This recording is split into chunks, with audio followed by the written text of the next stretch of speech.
کوئی کہے میں پہلے گیا ہوں تو مل گئی، نہ اسے ملے گی جس کا اخلاق اچھا ہے، جس کا لب و لہجہ ٹھیک ہے، جس کا انداز فکر اچھا ہے۔ اور عید کا جواب پتھر سے دینا بھی چھوڑ دیں، بس تھوڑا سا اپنے سٹائل میں نرمی لائیں، انداز میں نرمی لائیں۔ کئی دفعہ آپ صحیح بات بھی کرتے ہیں لیکن وہ لہجہ ٹھیک نہیں نہ ہوتا تو صحیح بات بھی قابل قبول نہیں ہوتی۔ ویسے ایک بات عرض کروں، اگر روز کی بنیادوں پہ جس طرح تھوڑی سی واک کرتے ہیں تو روز کرنی پڑتی ہے نا، روز کرنی پڑتی ہے، تو کوئی بھی آپ ڈاکٹر کے پاس جاتے ہیں تو وہ دوائی بتائے تو روز کھانی پڑتی ہے، پرہیز بتائے تو روز کرنا پڑتا ہے، تو تھوڑا سا نا لب و لہجے پہ بھی توجہ دیں۔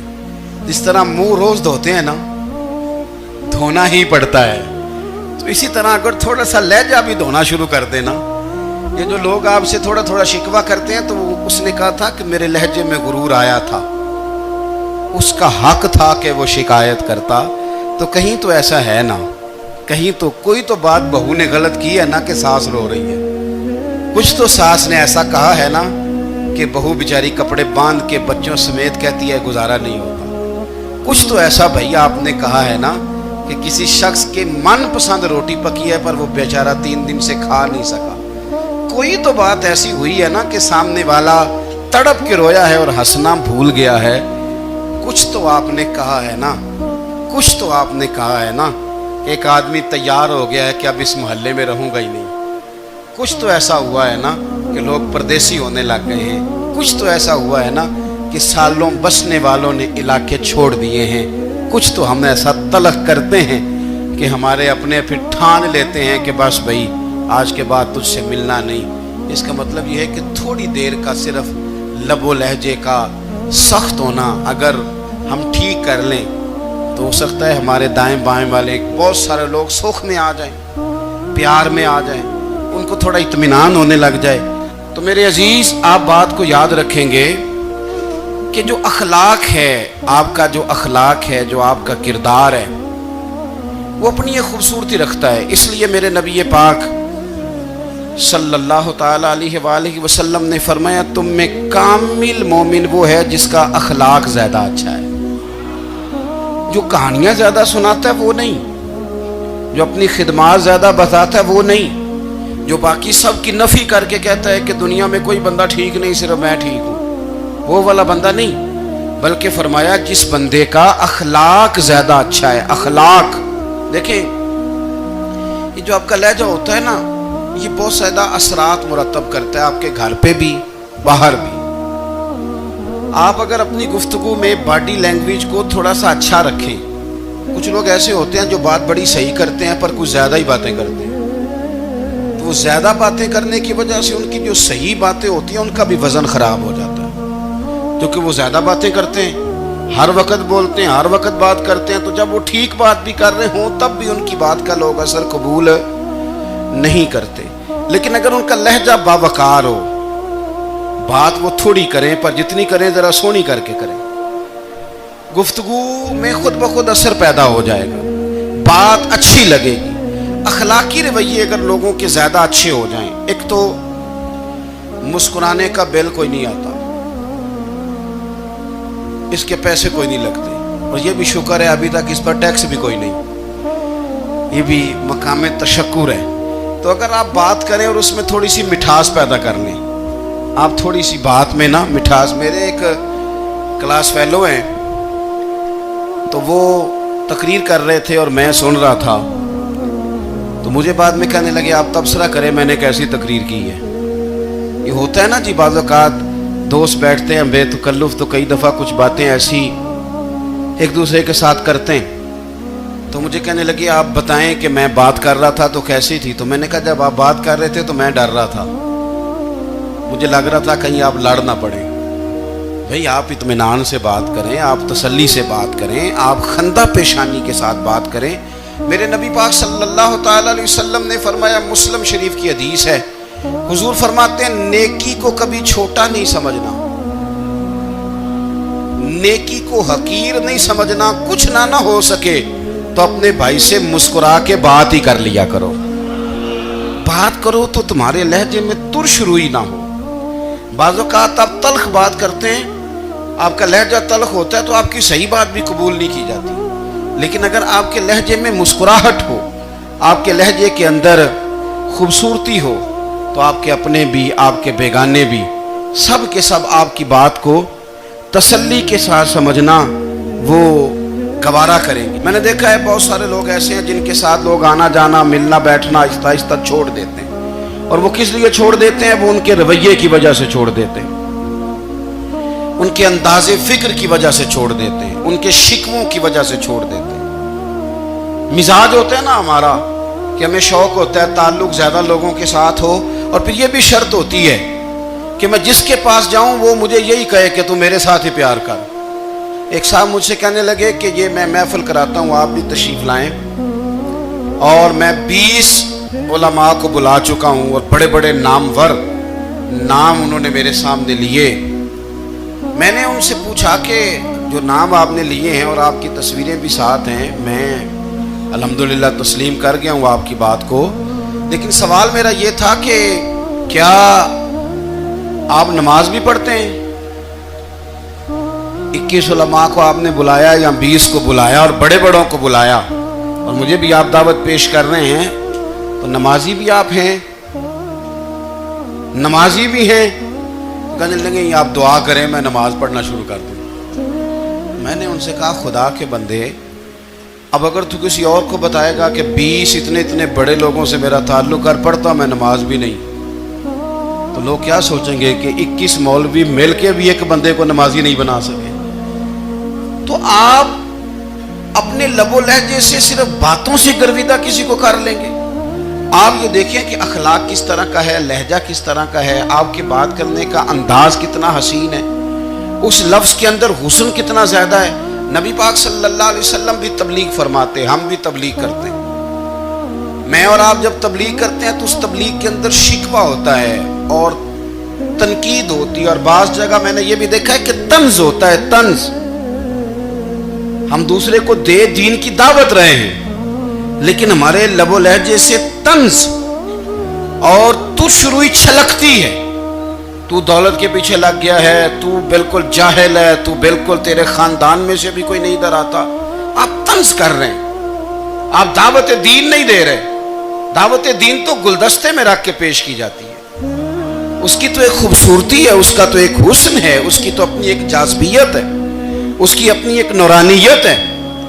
صحابہ کرام علیہم رضوان فرماتے ہیں کہ حضرت سعد بن معاذ رضی اللہ تعالیٰ عنہ کا جنازہ تھا، اللہ کے پیارے محبوب صلی اللہ تعالیٰ علیہ وسلم نے جنازے کی امامت فرمائی، اور جنازے کی امامت کے بعد ابھی نہ قبر کے تیار ہونے میں کچھ ٹائم باقی تھا،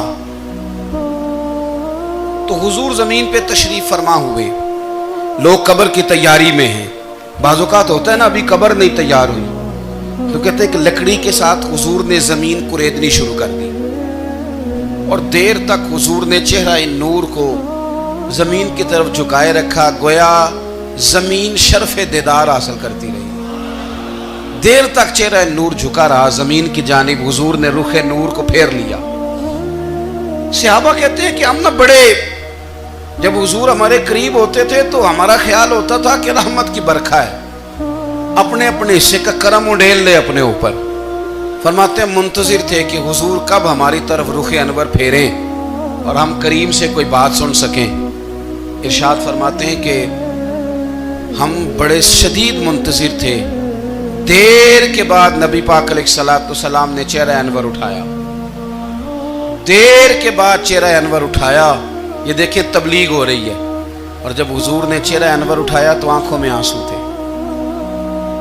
رو رہے تھے، اور 3 دفعہ حضور نے فرمایا، چونکہ قبر تیار ہو رہی تھی، 3 دفعہ نبی کریم نے فرمایا لوگو قبر آخرت کی منزلوں میں سے پہلی منزل ہے، اس کی تیاری کر لو، اس کی تیاری کر لو، اس کی تیاری کر لو۔ 3 دفعہ حضور نے یہ جملے دہرائے۔ کیوں؟ ایک میں تبلیغ کرتا ہوں پر اس میں نہ درد ہے، نہ رونا ہے، نہ وہ لب و لہجہ ہے۔ ایک حضور دعوت دے رہے ہیں قبر کی تیاری کی، لیکن اس میں آنسو ہے، اس میں خاص رغبت ہے غلاموں کے لیے۔ تو اپنی زندگی کے اندر جو ہمارا انداز تکلم ہے، ہمارا انداز گفتگو ہے، میں کہا کرتا ہوں کہ ہم نا دین کے لیے جب کلام کر رہے ہوتے ہیں تو شدت ہوتی ہے ہمارے جملوں کے اندر.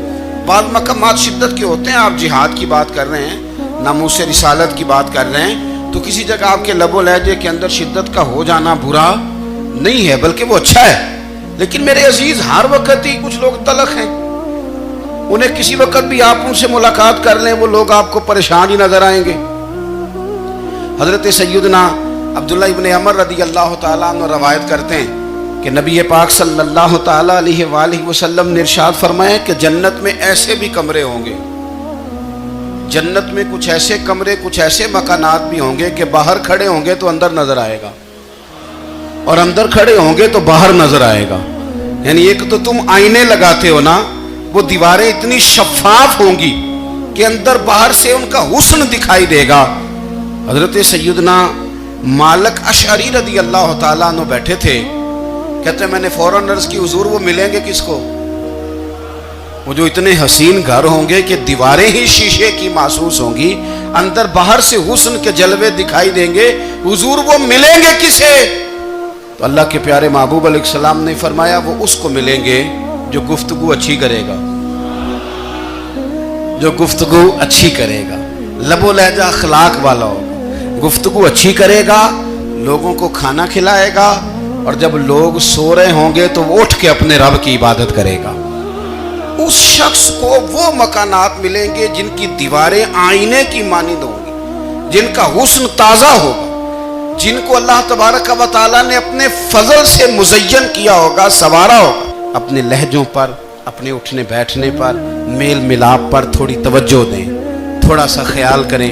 اللہ کے حضور دعا ہے مالک کریم سمجھنے کی توفیق عطا فرمائے.